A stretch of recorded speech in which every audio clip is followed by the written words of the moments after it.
Sir, right now, you may be tired in a way that no one can see. Not only tired from the day, not only tired from work, or noise, or messages, or responsibilities. Tired from being the one who stays steady when everyone else trembles. Tired from answering when you want to disappear. Tired from holding your own feelings quietly, so there will still be room for other people's feelings. Tired from being called strong when what you really want is for someone to notice how heavy strength has become. Maybe you have felt this too, dear friend, the strange loneliness of being dependable. The way people come to you because they trust your calm, because you know what to say, because you can solve the problem, carry the mood, soften the conflict, remember the details, keep the family from breaking, keep the work from collapsing, keep the conversation gentle, keep yourself together. And maybe, after all of that, when the night finally grows quiet, you lie down and realize that no one asked who holds you when you are tired, so let this night come closer now. Feel the blanket over your body, not as another thing to manage, but as a quiet weight that asks nothing from you.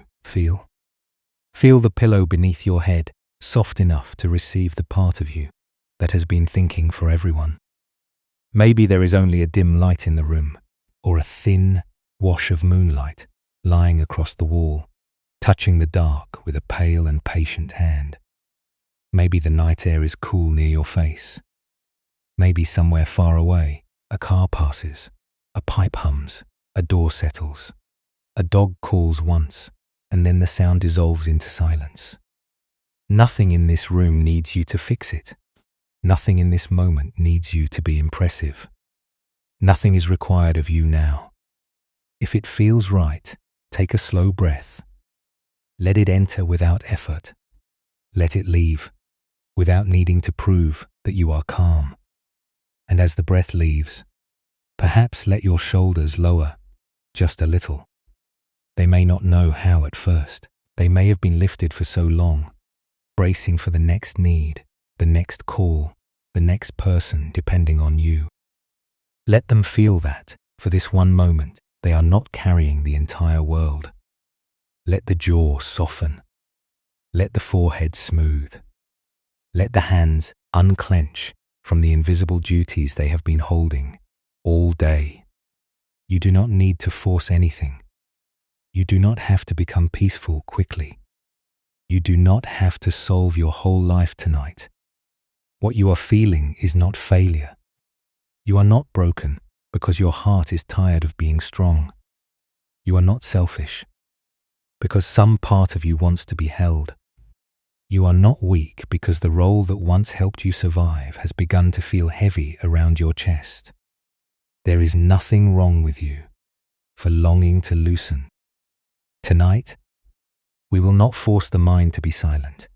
We will not tell your thoughts to disappear. We will not shame the part of you that still wants to check on everyone, answer everything, prepare for tomorrow, and make sure nothing falls apart. That part has worked hard. That part believed it was keeping you safe. That part learned, perhaps long ago, that love meant staying useful, staying steady, staying needed. But tonight, we will begin to ask a softer question. What if strength is not the same as staying tense? What if the heart does not become safe because it is pulled straight and tight, but because it finally learns how to be held? This is the quiet paradox Buddhist wisdom places gently before us. The strength that refuses to soften eventually becomes another form of suffering, not because strength is wrong. Not because caring for others is wrong, but because when strength becomes an identity, the heart forgets that it is allowed to receive. You may have mistaken tension for devotion. You may have mistaken exhaustion for loyalty. You may have mistaken never needing help for being worthy of love. And maybe no one taught you otherwise. Maybe people praised you most when you carried the most. Maybe they said you were mature, capable, resilient, dependable. Maybe they meant it as kindness, but the praise quietly became a cage. You learned to stand firm, even when your inner life wanted to kneel. You learned to smile, while something in you leaned toward a place where it could finally stop holding its shape. Imagine, just for a moment, a rope hammock stretched between two old trees. At first, it may seem strong because it is pulled tight. Every strand is firm. Every knot is hard. It does not sag. It does not bend. It looks disciplined, prepared, reliable. But if a tired body tries to lie in it, the hammock cannot receive the weight. It presses back. It has no softness. It cannot curve. It cannot cradle. Its tightness has made it less able to hold. Maybe your heart has been living like that, stretched between what others need and what you fear will happen if you stop.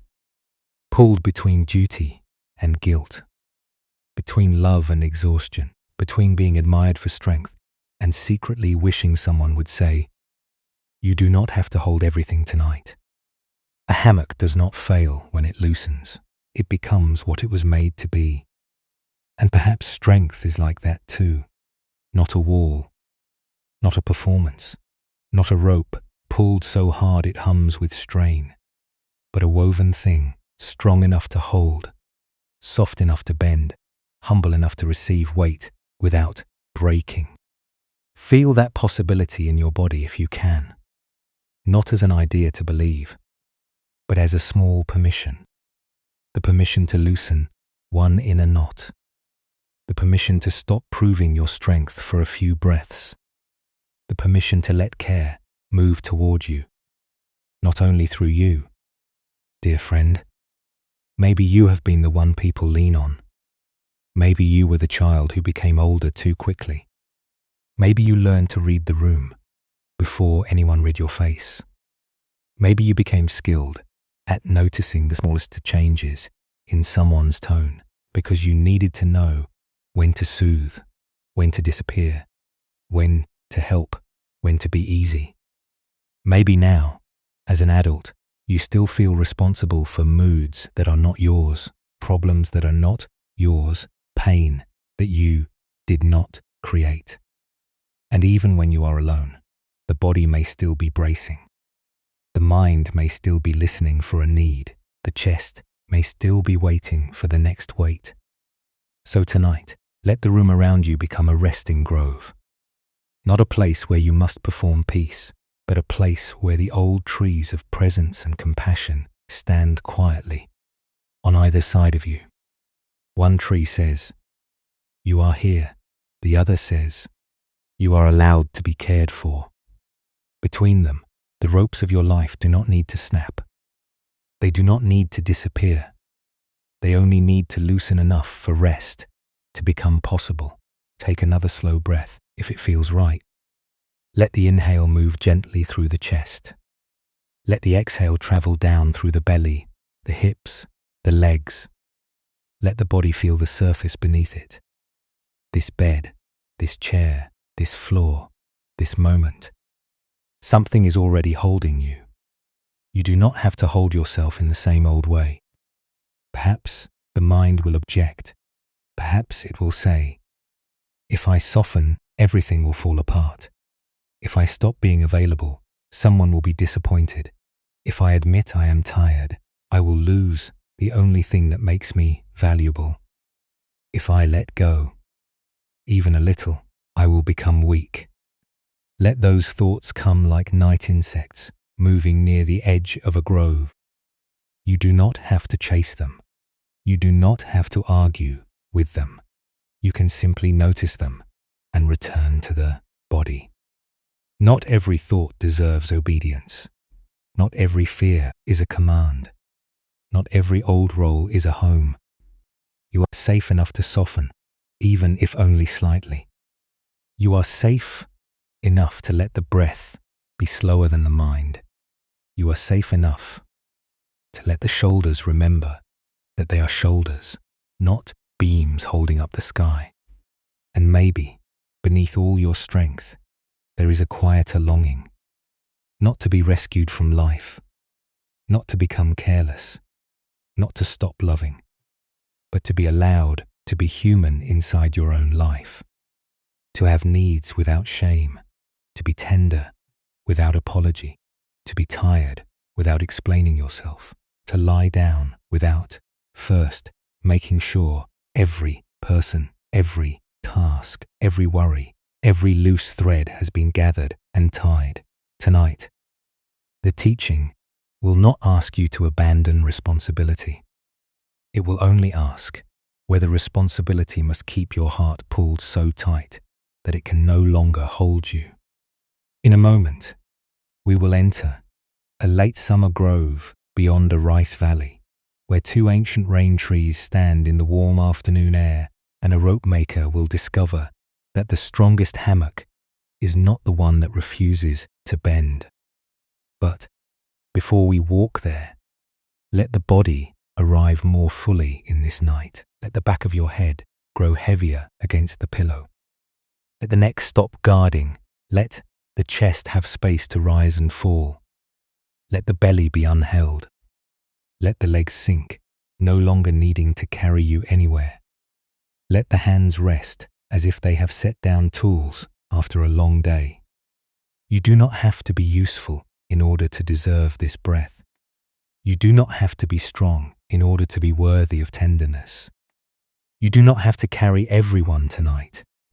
For now, there is only this quiet room, this dim light, this moonlit hush, this body that has done so much, and this gentle invitation to loosen by one small thread, and perhaps one small thread is enough to begin. Sur, beyond a wide rice valley, where the fields shone green in the months of rain and gold in the months of harvest, there was a forest, resting grove, known to travellers as the place of the two rain trees. The trees were enormous. Their trunks rose from the earth with the quiet patience of old beings who had watched generations pass beneath their shade. Their branches spread wide over a clearing, holding the afternoon light in soft fragments. In late summer, cicadas sang in the high leaves until the air itself seemed woven with sound. The ground smelled of dry grass, warm bark, and clay dust. At the edge of the grove stood several water jars, cool beneath their lids, and a small shelter made of woven reeds, where farmers, pilgrims, and wandering monks could sit when the sun became too heavy. The grove was kept by an old woman named Anmi. No one in the valley called her a teacher, though many left her presence feeling strangely taught. She swept fallen leaves from the path with a broom made of reed stems. She filled the jars before dawn. She patched torn shade cloths with patient fingers. She knew which travellers needed water, which needed silence, and which needed to be allowed to cry without questions. Her face was lined by sun and wind, but her eyes were clear, like still water under leaves. At the centre of the grove, between the two rain trees, hung a rope hammock. It had been there for years. Travellers loved it because, after long walking, the body could surrender into it and feel the shade move gently overhead. Children sometimes climbed into it, 2 at a time, and swung until Anmi tapped the tree trunk with her broom and raised one eyebrow. Farmers rested there before carrying rice bundles home. Even monks, who spoke often about discipline, sometimes fell asleep in that hammock before they reached the next temple. But one summer, after many seasons of use, the ropes began to fray. So Anmi sent word to the village for Soren, the rope maker. Soren was known throughout the valley for making ropes that did not fail. His ropes held the buckets in wells. His ropes tied boats to river posts. His ropes pulled carts from mud, lifted stones for builders, secured bridges, bound harvest bundles, and repaired temple beams after storms. When people needed something strong, they came to him. He was still young, but his face had already taken on the seriousness of someone who felt responsible for many things. His hands were thick, with small cuts. From hemp and fibre, his shoulders were strong. His workroom smelled of straw, oil, and twisted rope. From morning until evening, he pulled, braided, tightened, tested, and tightened again. People praised him often. Soren's rope will hold. Soren never gives weak work. Soren is the one to trust. He heard these words and carried them like honors, but also like stones. Each praise taught him that he must never fail. Each trust placed upon him tightened something inside his chest, and because everyone depended on his strength, he forgot to ask what his strength depended on.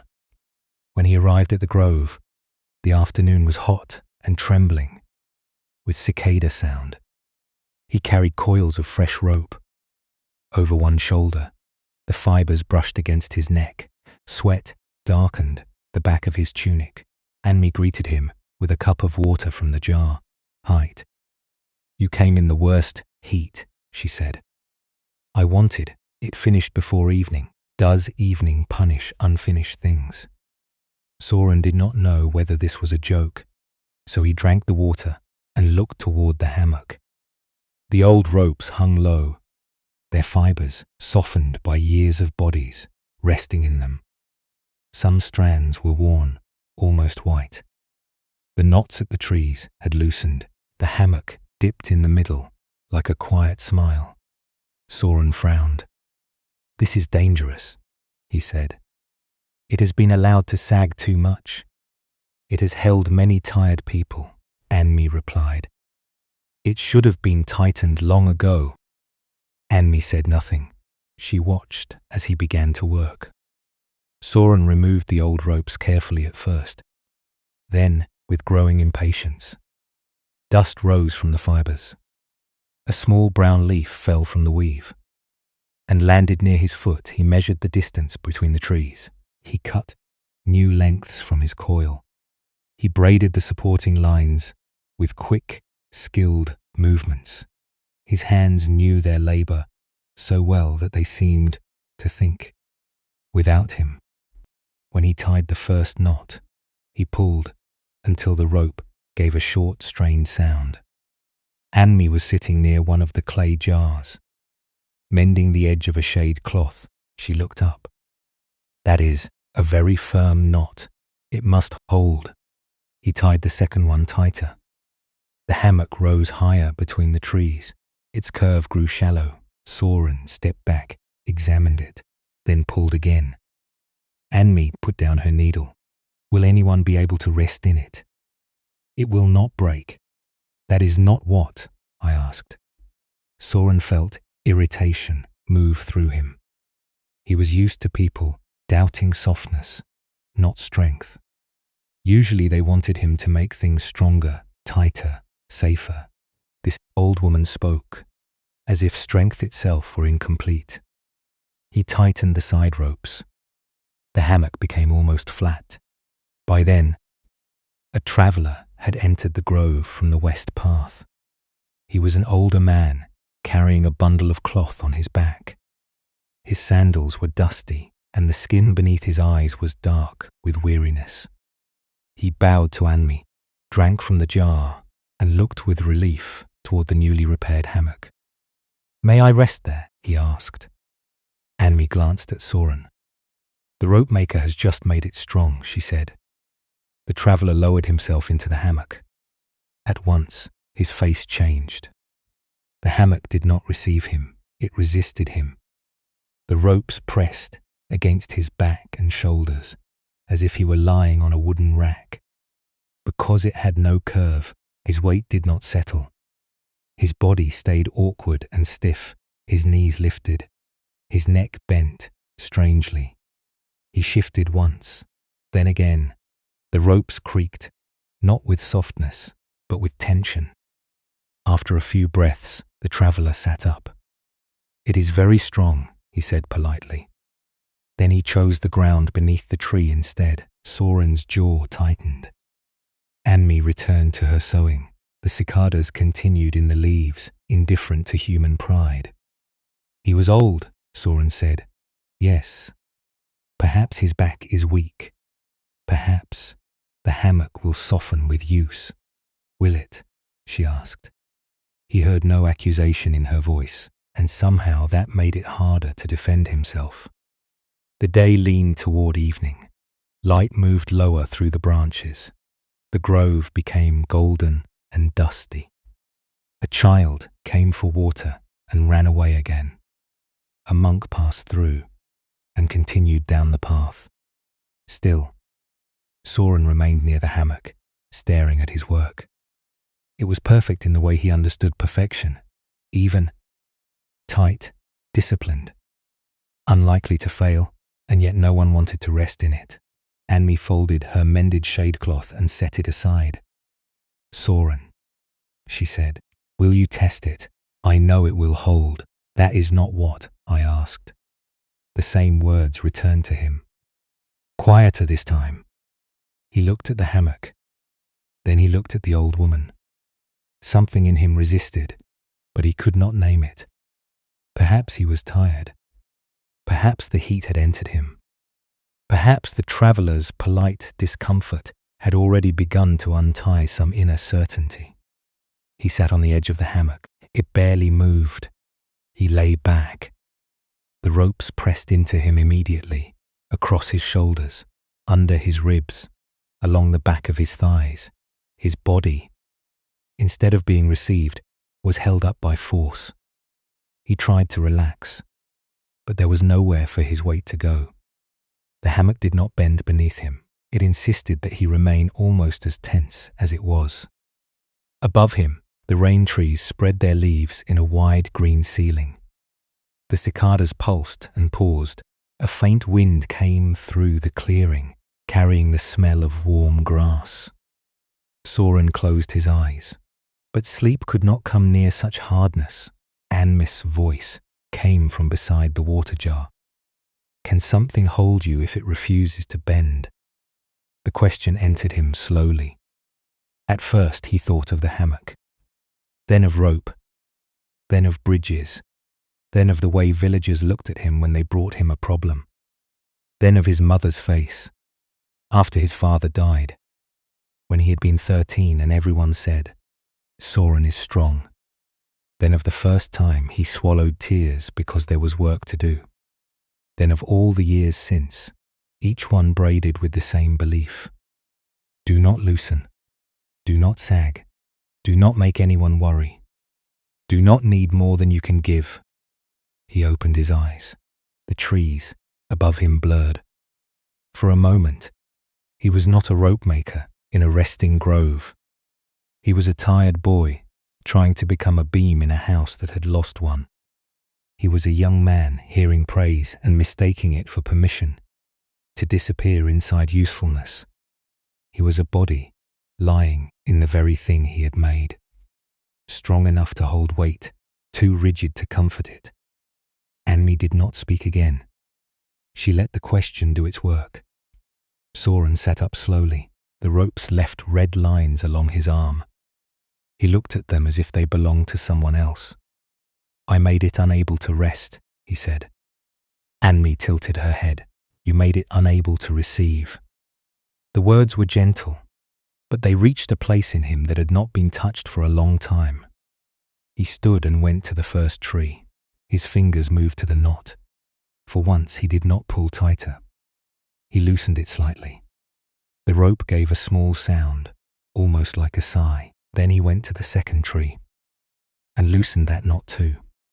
Not enough to make the hammock unsafe, only enough to allow a curve. The hammock lowered. A small dip appeared in the middle. Soren pressed his hand against it. This time, the ropes yielded. Anmi rose and walked to the hammock. She lowered herself into it, with the ease of someone who trusted ordinary things. The hammock received her body, curving beneath her, holding without hardness. The ropes creaked softly in the evening air. Leaves moved above her. A faint smile touched her mouth. "Now it is strong," she said. Soren stood beside the rain tree, with his hand still on the loosened knot. Something inside him wanted to argue that it had been strong before, but the argument felt old and tired. Instead, he looked at the curve of the hammock and felt, in his own chest, the ache of a life pulled too straight. The grove grew quieter as the sun lowered. Shadows lengthened across the dry grass. Far away from the rice valley came the call of someone bringing animals home. Soren gathered the leftover rope, but he did not hurry away. Before leaving, he touched the knot once more, not to tighten it, only to feel the place where strength had learned to soften. Anmi watched him. "Will you make all your ropes this way now?" she asked. He shook his head. "Some ropes must be tight." "Yes," she said. He looked again at the hammock, at its gentle dip between the two trees. But not all things are meant to hold by staying straight. Anmi nodded, and the cicadas resumed their evening song, filling the resting grove with a sound that seemed to rise from the earth itself. That night, when Soren returned to his workroom, he saw his coils of rope hanging from the beams. He saw the knots, the hooks, the tools, the half-finished orders, waiting for morning.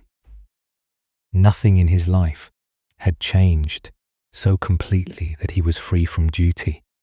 The villagers would still come. The wells would still need ropes. The bridge would still need repair.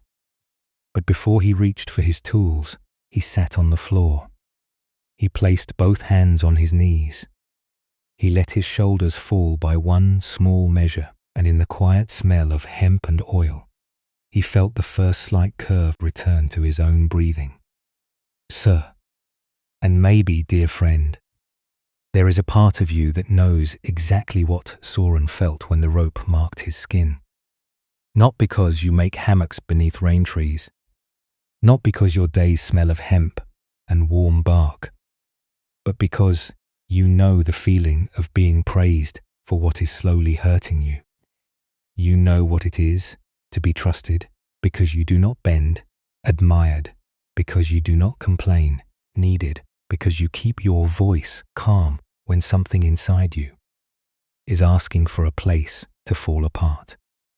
And perhaps, like Soren, you were not trying to become hard. You were trying to be useful. You were trying to love well. You were trying to survive. This caring. It is not asking us to become cold, distant, or careless with the lives that touch ours. It is not saying that strength has no beauty. There is deep beauty in showing up, in keeping a promise, in becoming someone others can trust. There is beauty in hands that repair, hearts that remember, voices that comfort, and shoulders that remain steady when the world feels uncertain. But the story is showing us something quieter. It is showing us the moment when strength loses its curve. A rope hammock is not made to collapse. It is not made to be weak. It is made from many strands joined together with care, but its purpose is fulfilled only when it can receive weight. If it is pulled too tight, it may look strong, but it cannot truly support. Its tension becomes its failure. Its refusal to bend becomes its inability to hold. And perhaps the same thing can happen inside a human heart. The suffering was not only in what life asked of you, it was also in the way the mind learned to hold what life asked. It was not only the responsibilities, the people, the pressure, the years of being needed. It was the belief that you must never loosen within them. It was the thought that if you were tired, you were failing. If you needed help, you were becoming a burden. If you rested before everything was finished, you were selfish. If you allowed anyone to see the strain, The whole image of who you were might fall apart. Buddhist wisdom helps us see the difference between pain and the extra suffering we build around pain. There is the first pain. Life gives you responsibilities. Someone needs care. Work demands effort. Family becomes complicated. Love asks patience. The body gets tired. The world does not always pause when you are overwhelmed. This first pain is part of being alive in a connected world. It deserves respect. But then the mind adds a second pain. It says, I must carry this without needing anything. I must stay useful to be loved. I must not disappoint anyone. I must be the calm one. I must not bend. I must not sag. I must not show the places where the rope is fraying. This second pain is the tightening, and often this second pain becomes what exhausts the spirit most. Attachment, in this story, is not only attachment to a person, a thing, or an outcome. Attachment can also be attachment to a role, the strong one, the reliable one, the one who does not need much, the one who listens, the one who fixes, the one who keeps going. At first, the role may have protected you. It may have given you purpose. It may have helped you survive a home, a loss, a season, when someone had to be steady, and you were the one who learned how. But a role that once protected the heart can later begin to imprison it. You may become so attached to being strong that tenderness starts to feel dangerous. You may become so attached to being useful that stillness begins to feel like guilt. You may become so attached to being needed that being held feels unfamiliar, almost suspicious, as if receiving care means you have lost your place in the world. Craving, too, may appear in a quiet form. It may be the craving to be seen as capable, the craving to be trusted, the craving to prevent disappointment, the craving to be needed, because being needed feels safer than being known. If others need you, perhaps they will not leave. If others rely on you, perhaps you will matter. If you never ask for too much, perhaps love will not withdraw. Dear friend, if any of this feels close, meet it gently. These patterns often begin as wisdom in difficult conditions. A child learns to be easy because the room cannot hold their needs. A young person becomes mature because someone else is falling apart. A heart becomes useful because usefulness feels like the safest path to belonging. And later, even when life changes, the body continues to pull the ropes tight. This is why mindfulness is so tender and important. Mindfulness is not forcing yourself to be serene. It is not sitting perfectly while pretending nothing hurts. In this kind of healing, mindfulness is the moment to notice, I am tightening again. I am saying yes when the body is already empty. I am smiling while my chest feels compressed. I am holding someone else's pain while refusing to feel my own. I am pulling every rope because I am afraid that if I stop, I will no longer be loved. To notice, this is not failure. It is the first loosening. Awareness does not cut the rope. It does not abandon the grove. It simply brings light to the knot. It lets you feel the difference between strength that supports life and tension that slowly steals life. It lets you ask softly, is this responsibility mine to hold? Is this the moment to help or the moment to breathe? Am I offering love or am I trying to earn permission to exist? And now the teaching begins to come closer. The Buddha pointed toward the suffering that comes from clinging. And sometimes what we cling to is the image of ourselves as unbreakable. We cling to the version of us who never needs reassurance. We cling to the identity that made others praise us. We cling to the old straight line because we do not yet trust the curve. but no identity remains unchanged. Impermanence does not only mean that people and seasons pass, it also means that the self you have been performing is allowed to change. The strength that carried you through one part of life may not be the same strength that carries you into peace. The tightness that once helped you survive may become unnecessary in a safer room. The role that once gave you belonging may become too narrow for the fullness of who you are becoming. This can feel frightening. If you have been strong for a long time, loosening may feel like danger before it feels like relief. Rest may feel wrong.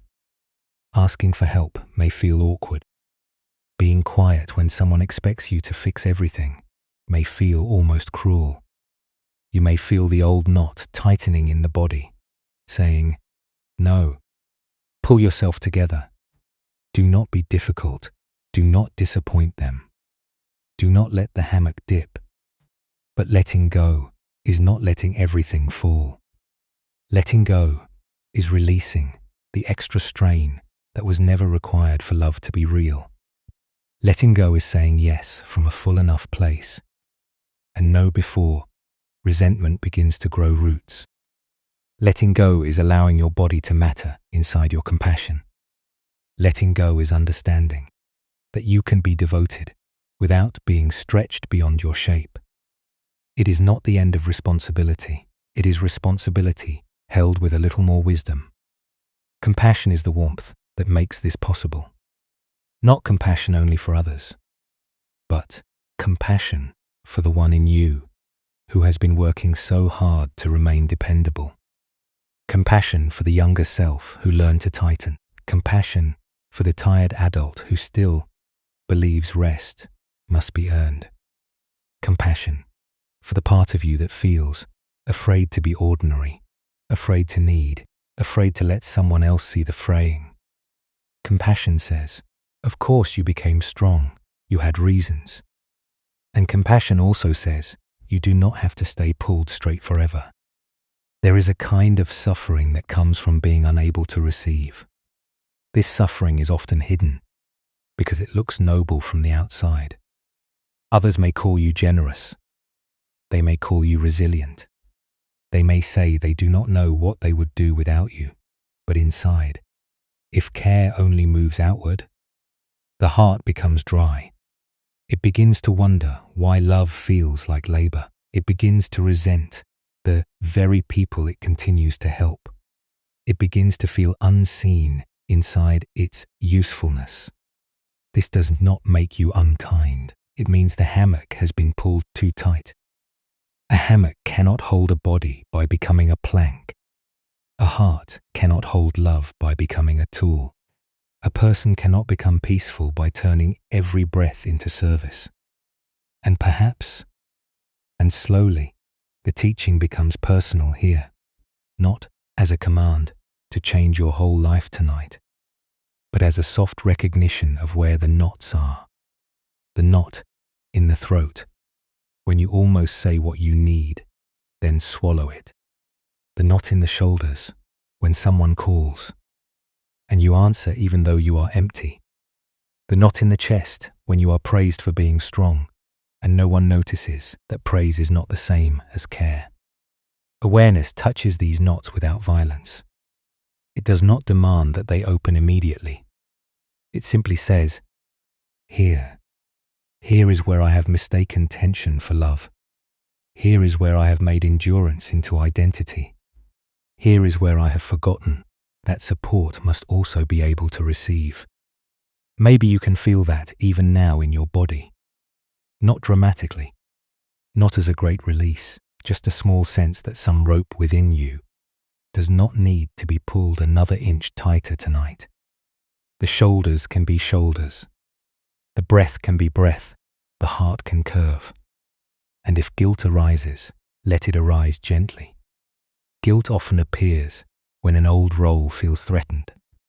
It may say that loosening means abandoning others, but Buddhist wisdom asks us to look carefully, not harshly. Is it abandonment to rest before you break? Is it selfishness to let your body recover? Is it failure to be held by the same kindness you give away so freely? Perhaps not. Perhaps it is balance. Perhaps it is the middle way inside the heart. Neither collapsing away from life, nor hardening into endless duty. Neither refusing responsibility, nor turning responsibility into a cage. Neither clinging to strength, nor rejecting it. Simply allowing strength to become supple, alive, able to bend with the weight of real life. Soren did not destroy the hammock. He did not untie it from the trees and walk away. He loosened the knots just enough for it to become useful in the deepest sense. Just enough for the body to rest. Just enough for strength to remember its purpose. And maybe this is the invitation for you. Not to stop caring. Not to stop being dependable where dependability is truly needed. Not to become someone else overnight. Only to let one knot loosen. Only to let the heart discover that it can be strong and still have a curve. Only to let love move in both directions, because the strongest thing in you may not be the part that never bends. It may be the part that finally learns how to be held. So perhaps, for these next few moments, you do not have to become stronger. You do not have to repair every rope in your life. You do not have to decide tonight who deserves your energy, which boundary must be spoken, which responsibility is truly yours, or how to explain your tiredness to people who have grown used to your steadiness. Let this be smaller than all of that. Let it become only the body, the breath, and one place inside you where the rope has been pulled too tight. If it feels right, allow your attention to settle gently on the breath.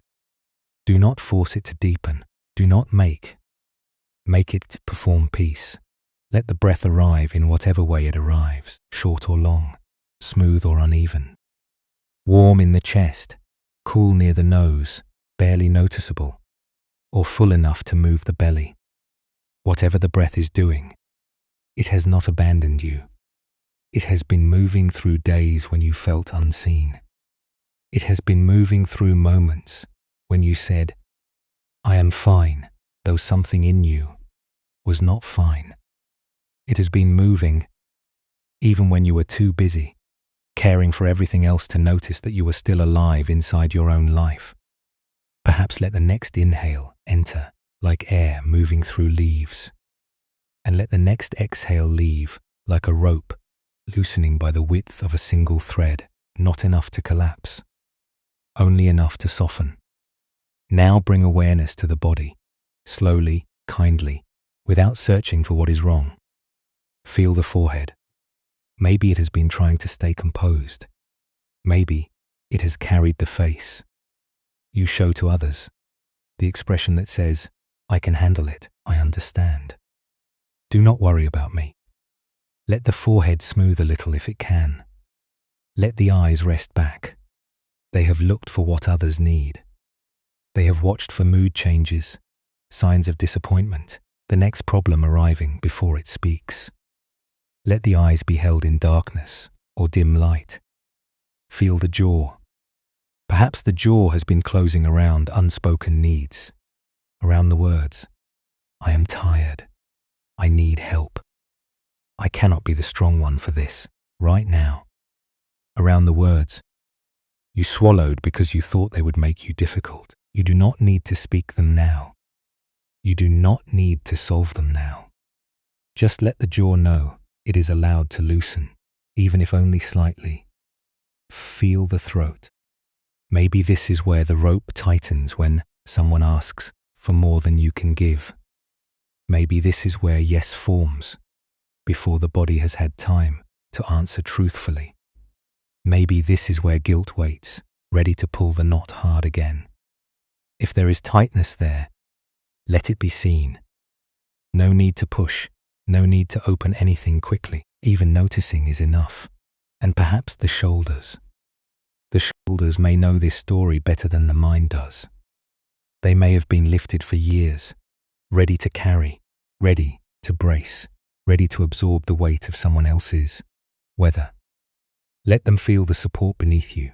Let them remember that they are not the two rain trees. They do not have to hold the entire hammock of your life alone. Take a slow breath. Let the chest rise. Let the chest fall. Now, in the quiet space of imagination, you might see those two ancient rain trees again. Not exactly as Soren saw them, but as your own inner grove. One tree stands for presence. It is steady, dark, rooted, not asking you to become different. The other tree stands for compassion. It is wide, patient, able to shade what is tired without judging it. Between these two trees, imagine the hammock of your heart.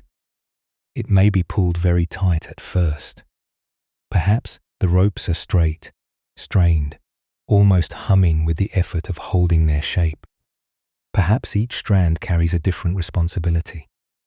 One strand for work, one for family, one for being calm, one for answering messages, one for remembering everyone's needs, one for not disappointing people, one for keeping your pain small, so others do not feel uncomfortable, one for the old belief that if you are useful enough, you will be safe.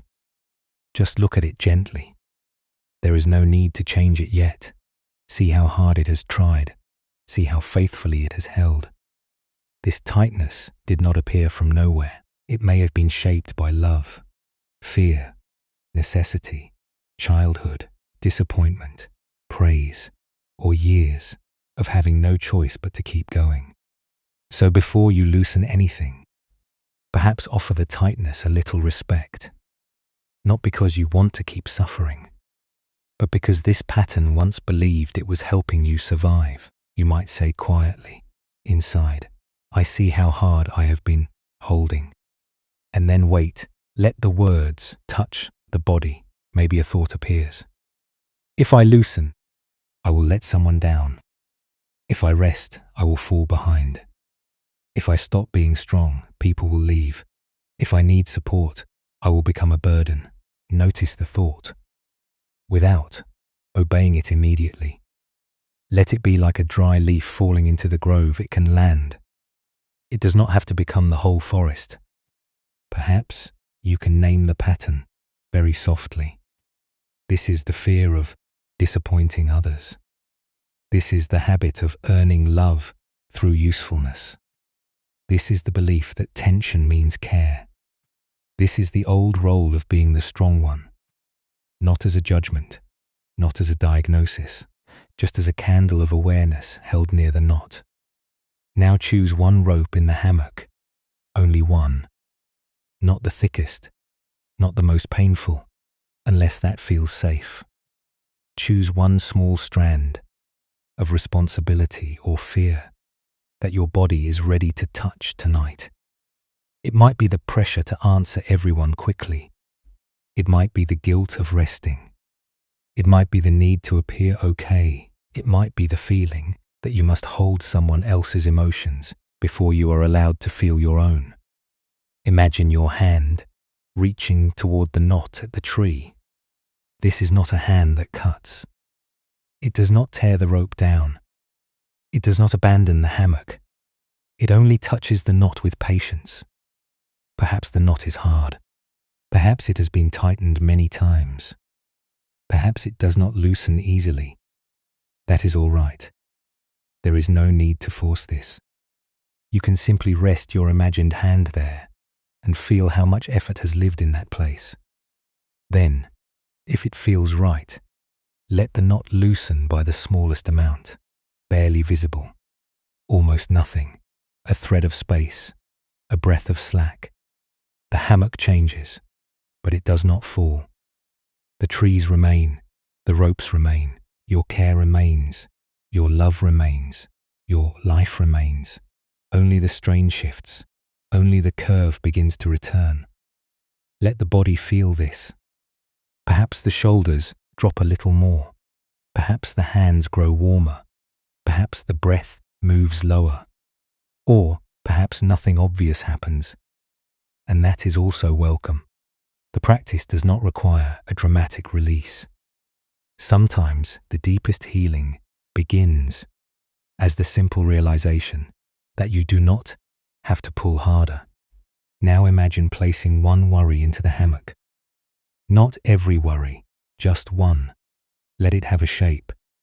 Maybe it is a small folded cloth, maybe a warm stone, maybe a bundle of letters from people who expect you to be endlessly available. Whatever form appears, place it gently in the hammock of the heart. At first, perhaps the hammock stiffens.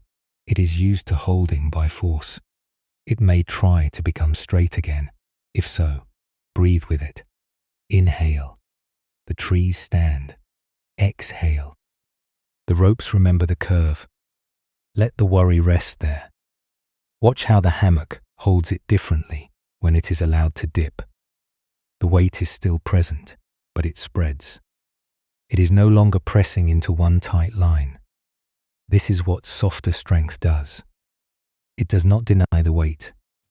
It distributes it through compassion. It lets support become shared by the whole weave, by the trees, by the earth beneath the trees, by the quiet grove around it. And maybe your own life can begin, slowly, to hold responsibility this way. Not all in the throat, not all in the shoulders, not all in the private place where you keep saying, I can handle it. The weight can spread into breath, into honest pauses, into asking for help, into allowing someone else to carry one small thing, into saying, I need time, into letting the body rest before it becomes empty. Return now to the present room. Feel the real surface beneath your body. The bed, the chair, the floor, whatever is holding you. Feel the blanket. Feel the air at your face. Hear any distant sound that comes and goes. Let the imagined grove remain near. But let this room be enough. You are not failing if the old tension returns. You can return whenever you are ready. The knot may tighten again tomorrow. It may tighten later tonight. Some part of you may still reach for the familiar straightness. That is not a mistake. That is only the old pattern, asking whether it is still needed. When it returns, perhaps you can meet it with less fear. You can say, I know this rope, I know this knot. I know the way I try to become safe by becoming useful. And then, gently you can loosen by one breath. Not forever, not perfectly, just now. The body does not need you to become someone else. It only needs you to stop treating your tiredness as a flaw. The heart does not need to be pulled straight to deserve love. The mind does not need to be forced into silence. Nothing is required of you now, except this small permission to be held by the moment. Let the hammock of your heart curve slightly between presence and compassion. Let one worry rest there without becoming your whole body. Let the breath move through the ropes. Let the trees stand quietly. Let the night air pass over the grove. And if you can sense even the faintest softening, let that be enough. One thread, one knot, one breath, one small return to the truth that strength was never meant to keep you from being held. Sia. Far above the rice valleys, where the roads narrowed into stone paths and the air grew thin enough to make every breath feel deliberate, there was a small mountain inn beside a pass that travelers crossed only when the weather allowed. In spring, pilgrims stopped there to wash dust from their feet. In autumn, merchants rested there with bundles of dyed cloth and salt. But in winter, when the pass filled with snow, the inn became less like a building and more like a small flame guarded against the dark. The innkeeper was a woman named Leora. Everyone who crossed the pass knew her name. They knew she would have hot barley soup ready before dusk. They knew The shutters would be tied before the wind rose. They knew wet socks would be hung near the hearth, blankets warmed, lamps trimmed, and sleeping mats laid with careful distance, so strangers could rest without feeling crowded. If a child had a fever, Leora would know which herbs to steep. If a horse lost a shoe, she knew where the spare nails were kept. If a traveller arrived after midnight, she would wake before the knock and open the door with a lamp in her hand. "People," said. The inn stood because Leora stood. She did not correct them, but each praise wrapped itself around her like another cord, and over time she became unable to tell where love ended and strain began. On the night of the great snow, 12 travellers were trapped at the inn. The pass had closed before sunset. Wind moved against the shutters, with the low, steady force of a river pushing under ice, snow, gathered along the roof beams. Inside, the hearth burned orange and gold, sending warmth across the wooden floorboards. Wool blankets steamed where they dried on pegs. Boots stood in crooked rows by the door. The air smelled of smoke, wet wool, ginger, and the faint sourness of tired bodies. Leora moved constantly.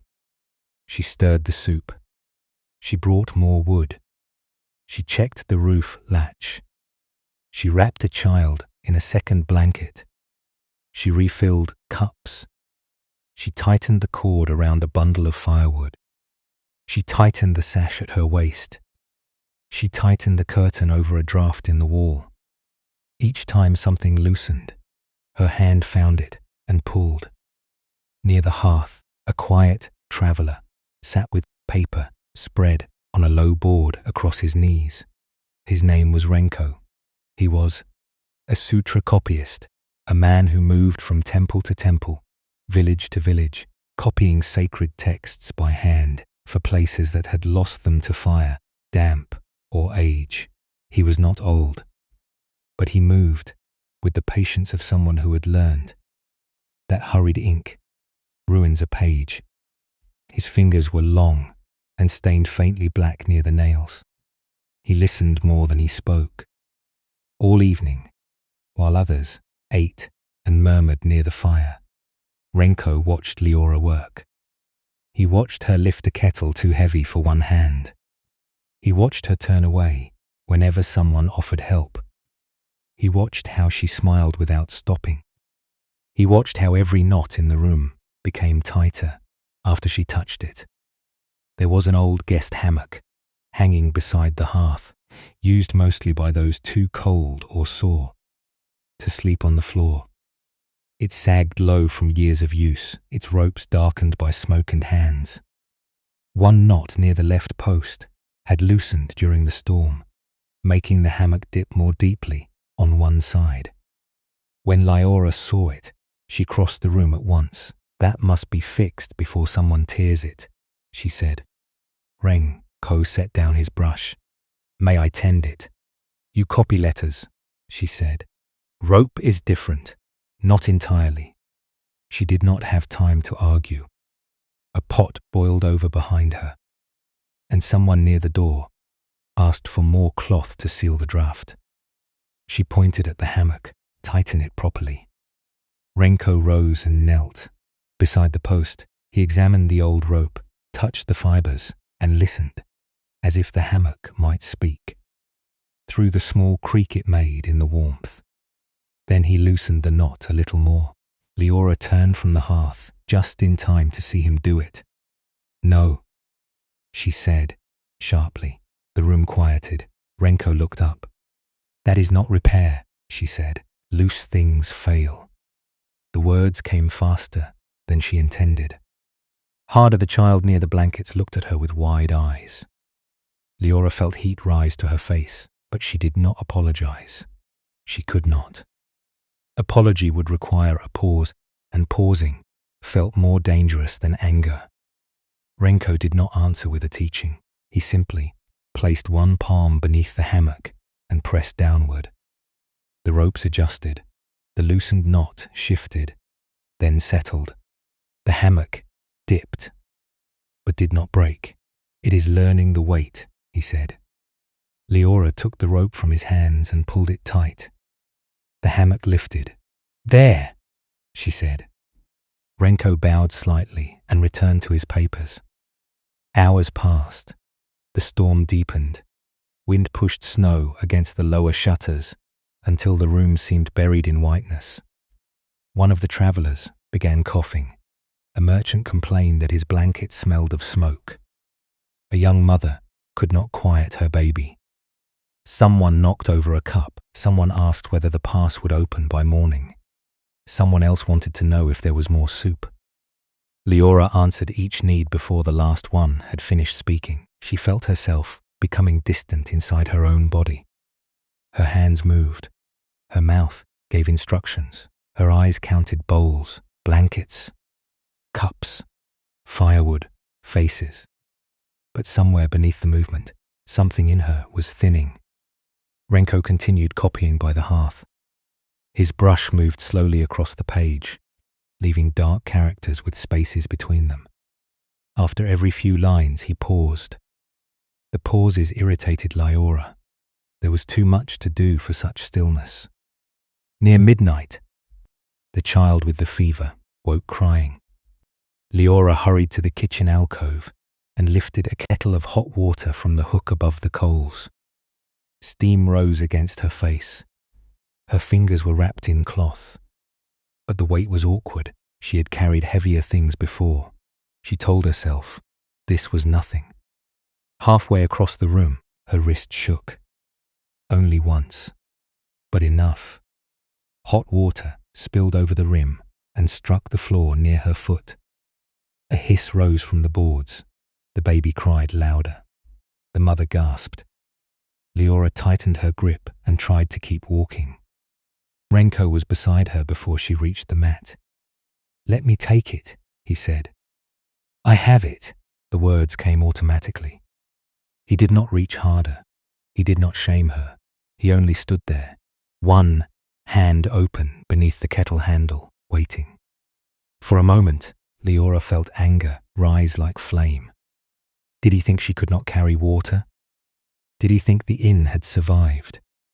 Because she handed heavy things to strangers, did he not see that every person in this room depended on her keeping control?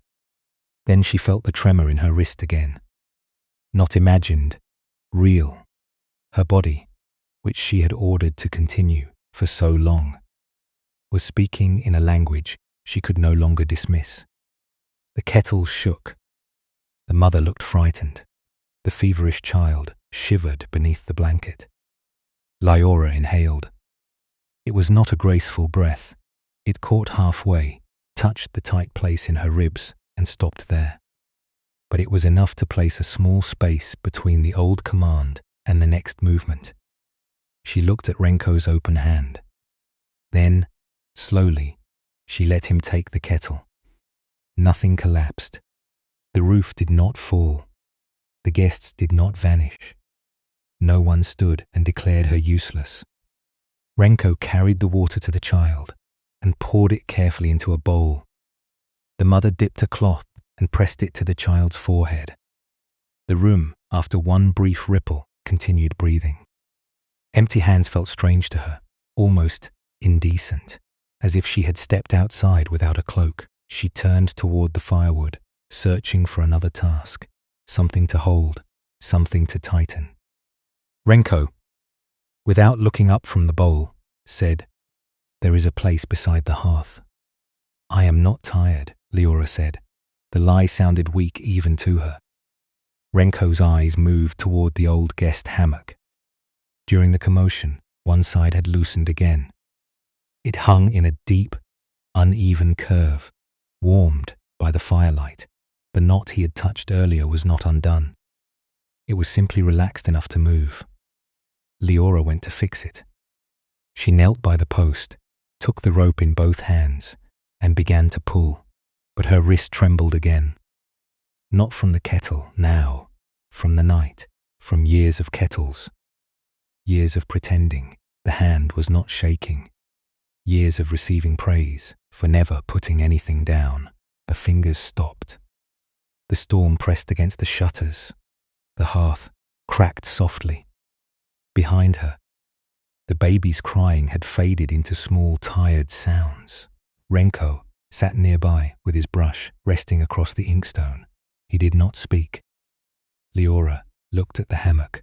She saw its sagging curve. She saw the loosened knot. She saw that it had not failed. It had held travelers, fevered children, old backs, wet coats, and nights of exhaustion.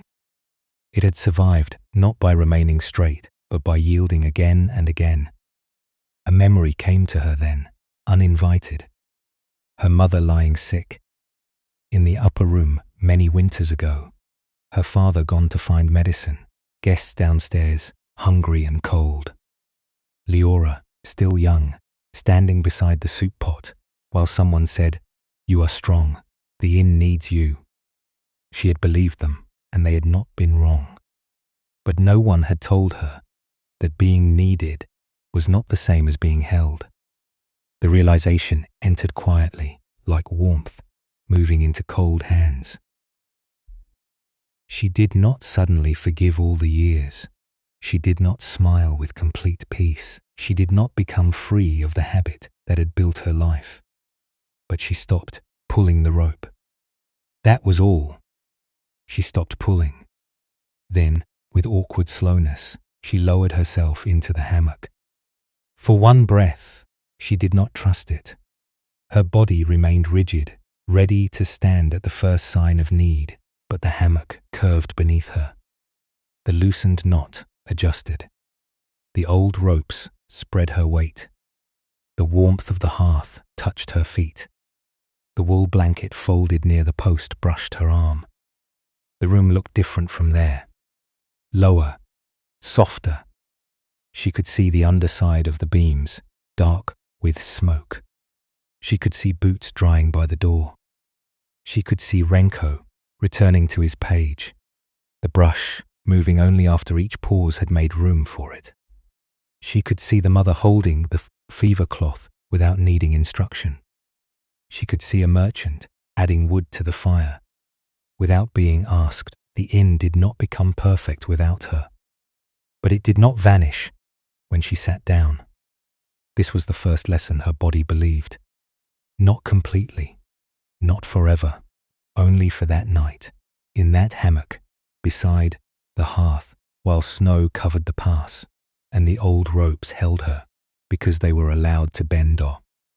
After a while, Renko spoke softly. In copying, if I write every character too close, the teaching becomes unreadable. Leora turned her head slightly. The space is not emptiness, he said. It is what lets the words be received. She closed her eyes. The words did not ask anything from her. They did not tell her to stop caring. They did not tell her to become someone else. They only entered the warm, exhausted room inside her and sat down quietly. Before dawn, Leora rose from the hammock and returned to her work. But something had shifted. When one traveller reached for the broom, she let him sweep the snow that had blown in near the door. When the merchant asked if he could carry wood, she pointed to the stack without apologizing. When the young mother asked whether Leora had slept at all, Leora did not say, "Enough," as she usually would. She said, "A little." It was a small truth, but it was a truth. The next morning, the pass remained closed. There was still soup to make, shutters to clear, blankets to dry, a roof seam to check, and worried travellers to guide through another day of waiting. Leora still moved through the inn with care. She still knew where everything belonged. She still noticed needs before most people spoke them. But once, before lifting a heavy pot, she called to the merchant. "Help me with this." The words felt strange in her mouth. No one laughed. No one refused. Together, they lifted it, and near the hearth, The guest hammock hung in its uneven, generous curve, one knot loosened just enough to remind the room that support is not the same as strain, sir. And maybe, dear friend, this is where the teaching can enter the hidden rooms of the heart. Because being the strong one is rarely only about the tasks in front of you. It is rarely only about the meals cooked, the messages answered, the money earned, the conflicts softened, the person comforted, the family held together, the work completed, the room kept from falling into chaos. Often, beneath all of that, there is a deeper fear. If I stop holding, what will happen? If I loosen, who will be disappointed? If I say I cannot carry this, will I still be loved? If I let someone see how tired I am, will they still trust me? This is where control becomes quiet and almost invisible. It does not always look like trying to dominate others. Sometimes control looks like never allowing yourself to need anything. Sometimes it looks like answering before anyone can be upset. Sometimes it looks like making yourself useful before anyone can wonder whether you matter. Sometimes it looks like holding the ropes so tightly that no one else has the chance to touch them. And this control is not born from arrogance. It is often born from fear. The heart says, if I can manage every mood, every need, every expectation, every possible disappointment, then maybe I will finally feel safe. Maybe no one will leave. Maybe no one will criticize me. Maybe no one will say, I am too much. Maybe life will not become unpredictable. Maybe I can prevent pain by never letting the hammock dip. But the cost of this kind of control is exhaustion, because no human being can manage every rope. No human being can keep every person comfortable. No human being can prevent all disappointment, all misunderstanding, all change, all loss, all moments when someone needs more than we can give. The first pain is what life brings. A loved one has a hard day. A responsibility arrives. A bill must be paid. A child cries. A partner withdraws. A parent needs help. A friend calls in distress. Work becomes demanding. The body becomes tired. The world asks something from you. This pain is real. It may be difficult. It may require action, patience, courage, and care. But then the second pain begins when the mind adds, I must handle this perfectly.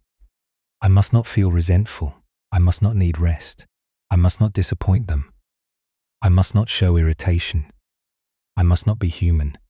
I must become the rope, the tree, the grove, the shelter, and the one who never asks for shelter. That second pain is the tightening that turns responsibility into suffering. And when the mind repeats it long enough, the tension begins to feel like identity. You may begin to think, this is who I am. I am the strong one. I am the one who can take it. I am the one who does not need help. I am the one who keeps going.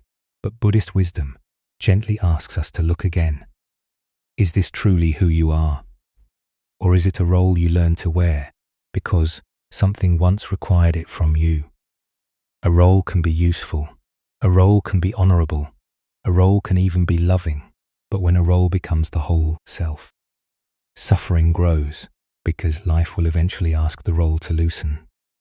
And the heart will feel as if loosening means disappearing. Maybe this is why rest can feel uncomfortable. The body lies down, but the mind begins rehearsing tomorrow. Who needs me? What might go wrong? What should I prepare? What if someone is upset? What if I forget something? What if taking this time means I am falling behind? The future becomes a line of ropes waiting to be tightened, and even in bed, even under a blanket, the nervous system keeps working.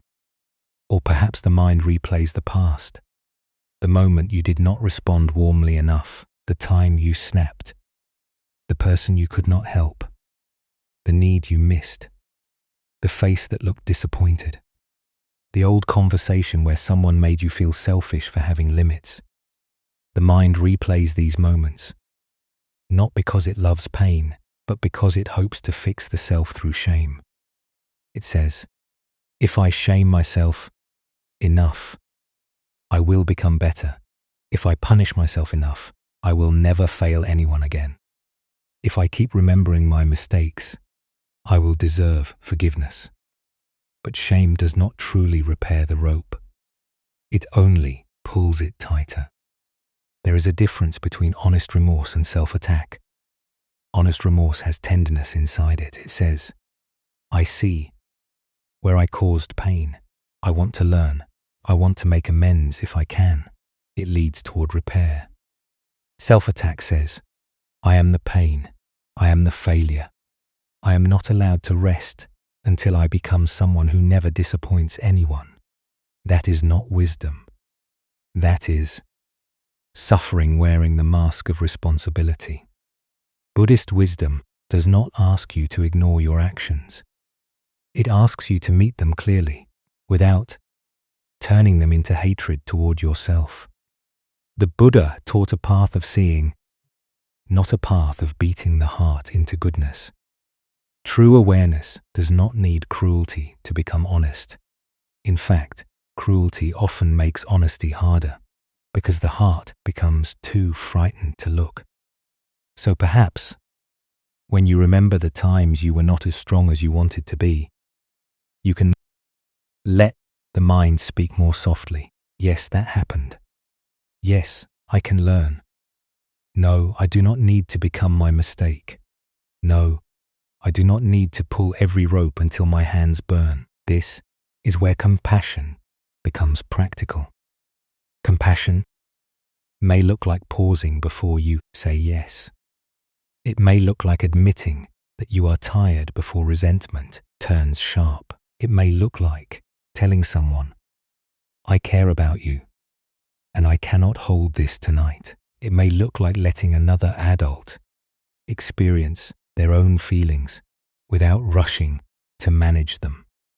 It may look like allowing a child, a partner, a friend, or a coworker to see that you are human, not an endless source of steadiness. To a mind attached to being strong, this may feel dangerous. The old pattern may resist. It may say, no, if I do not carry this, they will suffer. If I let them struggle, I am unkind. If I disappoint someone, I have failed. If I am not needed, I am nothing. Dear friend, notice how painful this belief is. The belief that your worth depends on being useful gives others a kind of power over your rest that no one should hold. It makes every request feel like a test. It makes every boundary feel like abandonment. It makes every moment of rest feel like stolen time. And slowly, the heart begins to confuse love with self-erasure. But love that requires your disappearance is not peace. Care that leaves no space for your breath is not balance. Responsibility that forbids tenderness toward yourself becomes another form of bondage. The middle way is not coldness. It is not turning away from everyone. It is not saying, I owe nothing to anyone. It is also not saying, I must owe everything to everyone. The middle way is softer and more honest. It says, I can care without becoming consumed. I can serve without becoming invisible. I can be strong without being constantly tense. I can let the hammock curve and still trust the trees. This is a different relationship with difficulty. Peace is not the absence of people needing you. Peace is not the absence of work, family, uncertainty, sadness, or pressure. Peace is not a life where no one asks anything from your heart. Peace is the ability to feel the weight without turning yourself into a straight line beneath it. Think of the hammock again. If weight comes, the hammock does not argue with the weight. It does not say, yes, I should not feel this. It does not pretend nothing is there. It does not become rigid to prove its strength. It curves. It distributes. It lets the trees help. It lets the knots hold without becoming cruel. It makes space for the weight to be held by the whole structure, not by one strained thread. Maybe your life can become a little more like this. When responsibility comes, you do not have to deny it. When someone needs you, you do not have to harden instantly. When uncertainty appears, you do not have to control every outcome. You can pause and feel for the curve. What is truly mine to carry? What can be shared? What can wait? What am I doing from love? And what am I doing from fear? Where am I helping? Because help is needed. And where am I helping? Because I am afraid of not being needed. These questions are not meant to make you overthink. They are meant to bring awareness into the knot before the knot tightens by habit.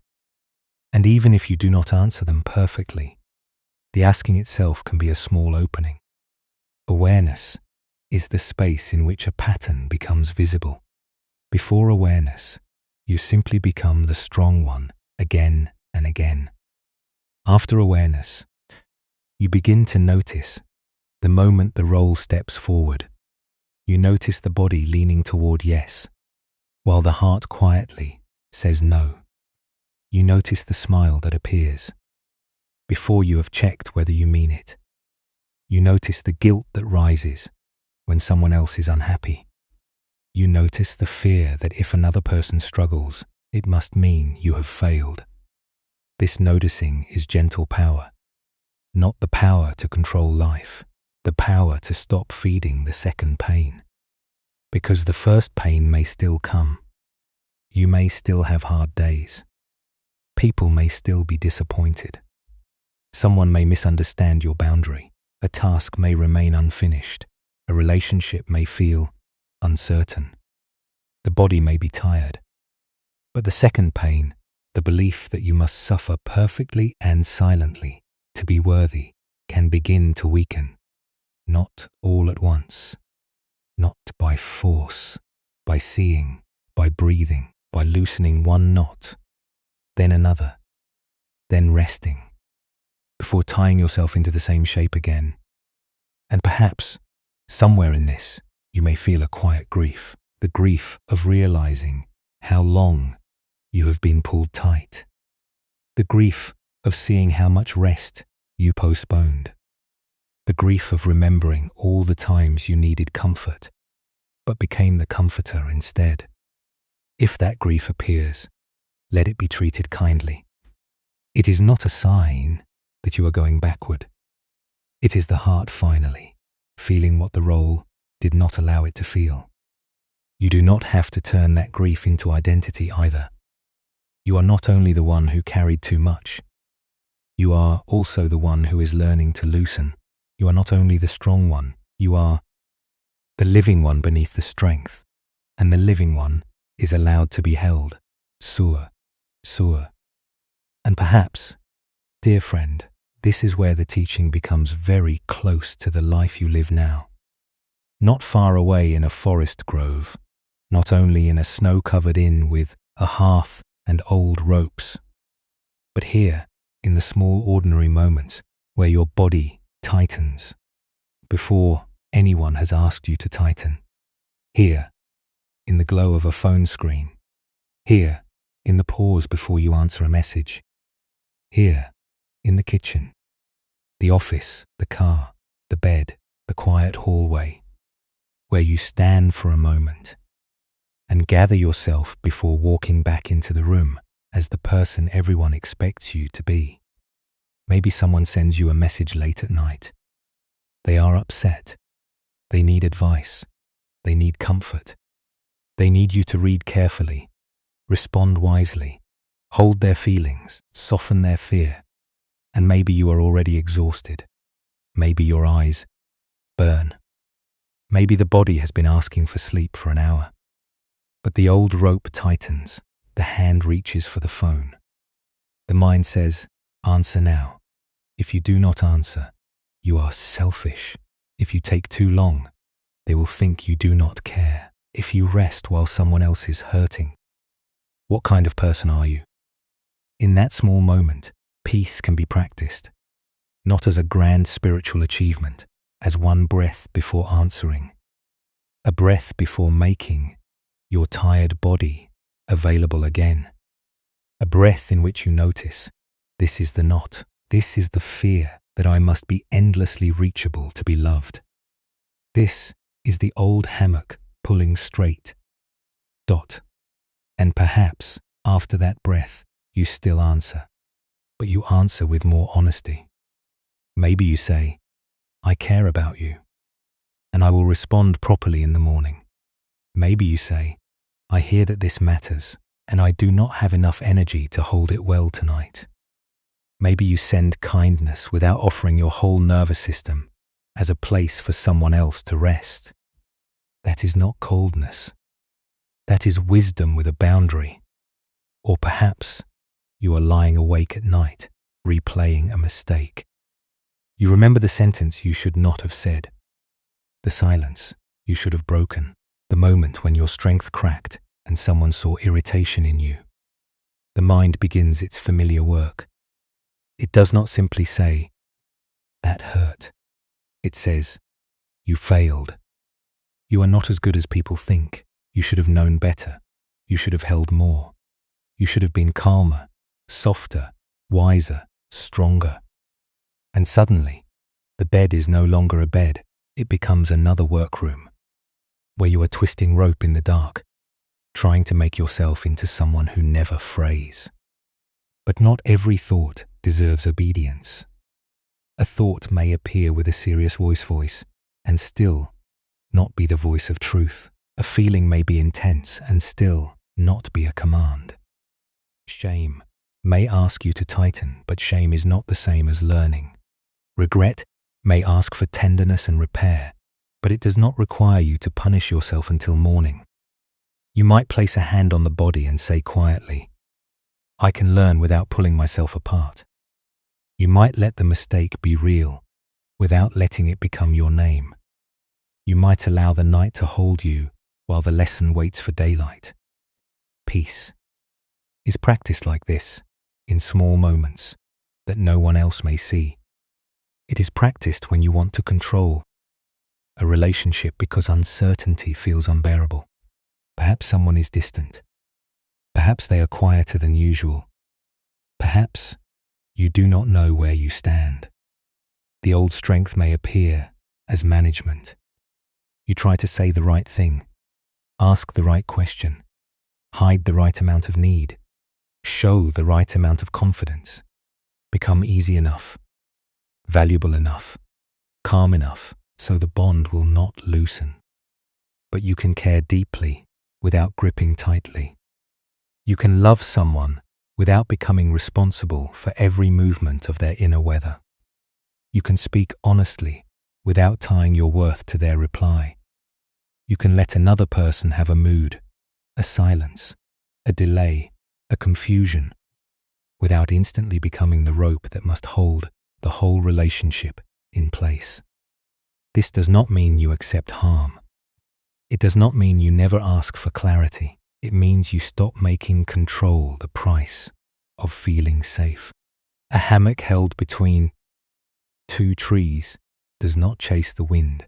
It receives what comes, and it remains held. Maybe you fear the future.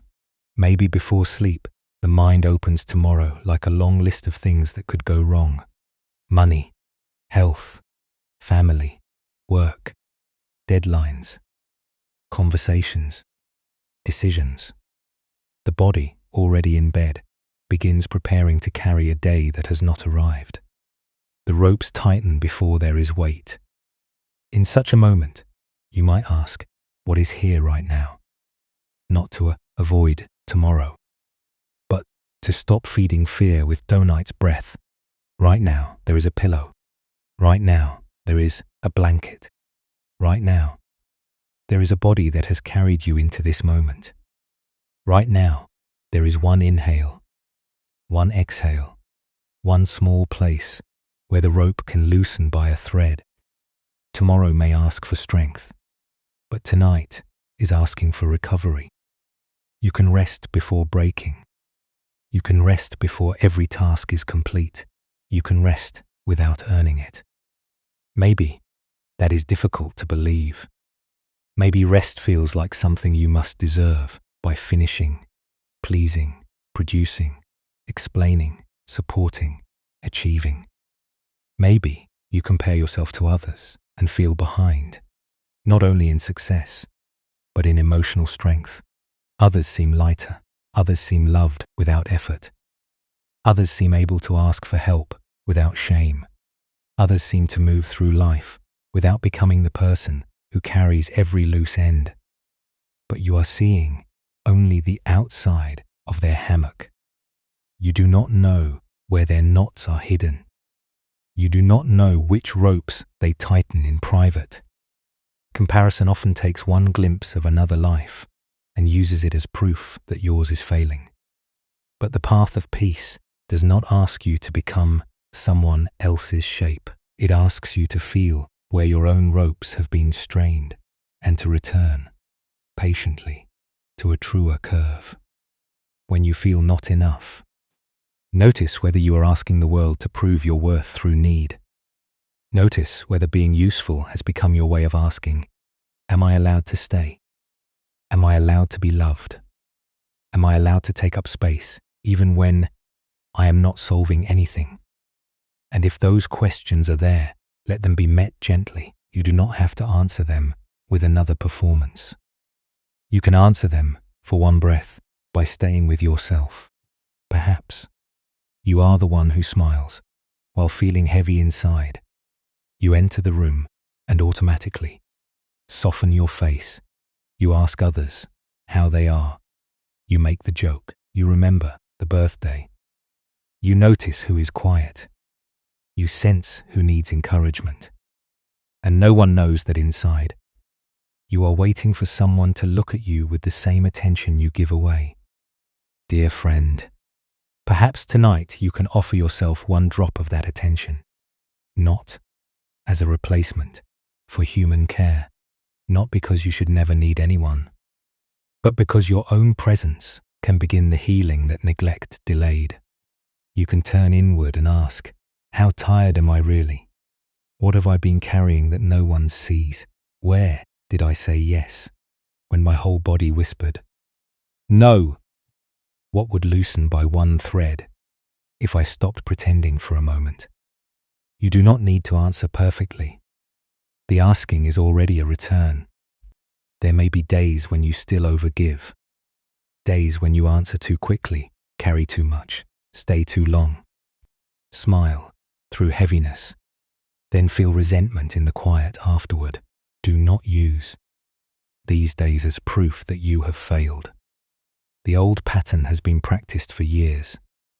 It will not vanish because you heard a gentle teaching in one night, but every time you notice, the path is under your feet again.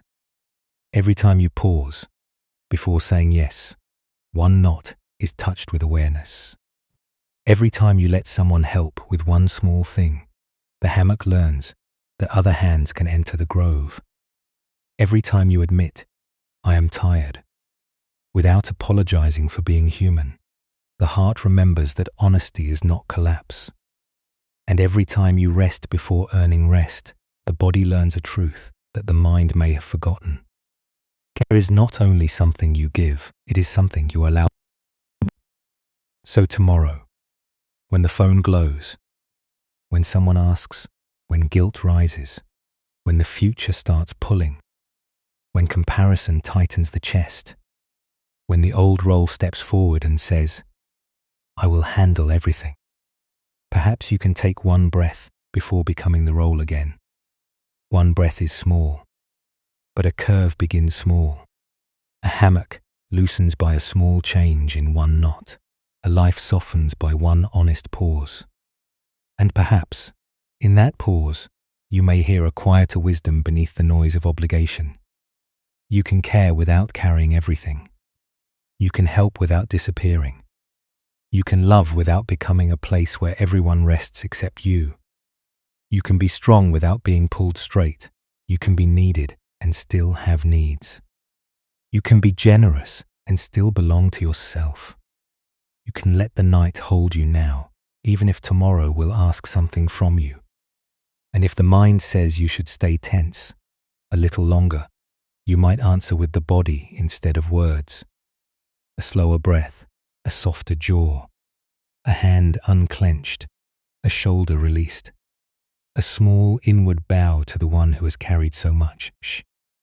Not every rope must be tightened tonight.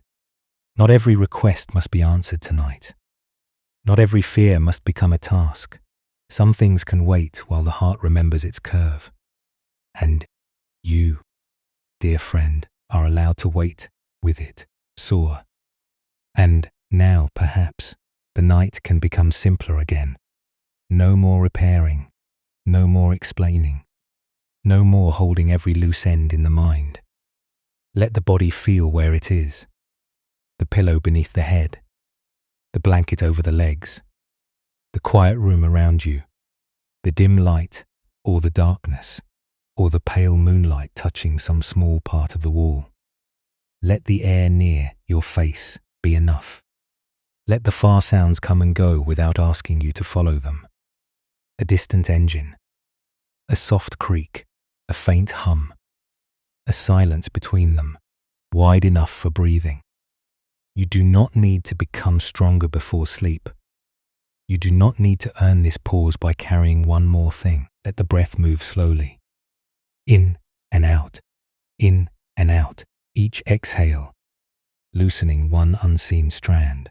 Each inhale, reminding the body that it is still here, still living, still allowed to receive.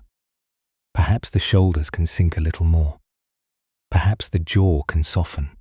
Perhaps the hands can rest open, no longer reaching for the next task, the next message, the next person who needs you to be steady. There may still be duties waiting somewhere beyond this night. There may still be people you love. There may still be work, decisions, conversations, responsibilities, and unfinished things. But they do not have to enter the bed with you now. Let them stand outside the grove for a while. Let them wait beneath the trees. Imagine your heart again as that hammock suspended in the cool night air. 2 steady trees hold it. One tree is presence, rooted and quiet. The other is compassion, wide and patient. Between them, the ropes of your life are still strong. They have not vanished. They have not been cut. They are simply no longer pulled into a painful, straight line. The hammock curves. It receives. It holds. And maybe you can let your body feel that curve from the inside. The back becoming heavy. The chest no longer needing to brace. The belly no longer held tight. The legs sinking. The whole body slowly discovering that support is not something it must create alone. Moonlight moves through the leaves above the inner grove, not bright, not demanding, only enough to silver the edges of the rope. The knots are still there, but they are softer now. They are not proof of failure. They are places where life has been tied with care, places where strain once gathered, places where awareness has begun to touch. You might sense a small breeze moving across the hammock. Cool at first, then gentle. It passes over the ropes, through the leaves, across the tired places in you that have been waiting for permission to stop. The breeze does not untie everything. It does not take your life apart. It only reminds the body that not all movement is danger. Some movement is ease. Some loosening is safety. Some softness is wisdom returning to its natural shape. Let the breath become quieter now, not because you force it, because the body may no longer need to speak so loudly through tension. Let the inhale arrive. Let the exhale fall. Let the mind think if it thinks. Let the thoughts pass like leaves turning once in the dark. You do not have to climb after them. You do not have to fix the future from this pillow. You do not have to review the past to prove you cared. You do not have to carry every feeling that belongs to another person. Tonight, the heart can be a hammock. Tonight, strength can have a curve. Tonight, being held can be part of being strong. If guilt comes, let it sit at the edge of the grove without giving it the rope. If fear comes, let it stand beneath the trees without becoming the trees. If the old role returns and whispers that someone might need you, you can answer with one soft breath. Not a debate, not a refusal of love, just a breath that says, I am here too. I am here too. Let that settle gently, not loudly, not as a slogan, as a small truth placed in the body. You are here too. The one who carries is here. The one who comforts is here. The one who has been tired for longer than anyone knows is here. And this one, this quiet one beneath the roll, is allowed to lie down. The blanket can hold some warmth for you. The pillow can hold the weight of your head. The night can hold the room. The trees can hold the ropes can hold the curve, and the curve can hold you. Slowly, slowly, let the body become heavy enough to trust gravity. There is no need to stay lifted. No need to hover above rest, as if rest might disappear if you enter it fully. You can let the bed receive more of your weight. Let the muscles around the eyes release. Let the throat become quiet. Let the breath lower itself into the body like a lantern being dimmed, not extinguished, only softened. Perhaps you can imagine that somewhere in the mountain inn, the hearth has become embers. Somewhere in the forest grove, the cicadas have quieted. Somewhere between the two rain trees, the hammock hangs in moonlit stillness, empty and ready, not demanding that anyone prove they deserve to be held. And perhaps that is what your own heart is learning. It does not have to wait until every person is satisfied. It does not have to wait until every task is finished. It does not have to wait until you have become perfectly calm, perfectly generous, perfectly healed. It can begin to soften now. One thread, one breath, one small curve in the dark. Let the teaching dissolve from words into sensation. The sensation of being supported. The sensation of not needing to pull. The sensation of a knot that does not open all at once, but loosens enough for sleep to come near. Let the mind drift if it wants to drift. Let the body become quiet if quiet is ready. Let the night carry what you cannot carry for these few hours. You may return to your strength tomorrow, but perhaps tomorrow it will not have to be so hard. Perhaps tomorrow, before saying yes, you will feel for the curve. Perhaps tomorrow, when someone praises you for never breaking, you will remember that even the strongest hammock must soften to hold a life. For now, nothing needs to be decided. Nothing needs to be proven. Nothing needs to be tightened. Only this breath, only this room, only this body allowed to be tired, only this heart allowed to be held. And perhaps tonight, your strength does not need to prove itself by staying tight. Perhaps it can finally become the shape that holds you,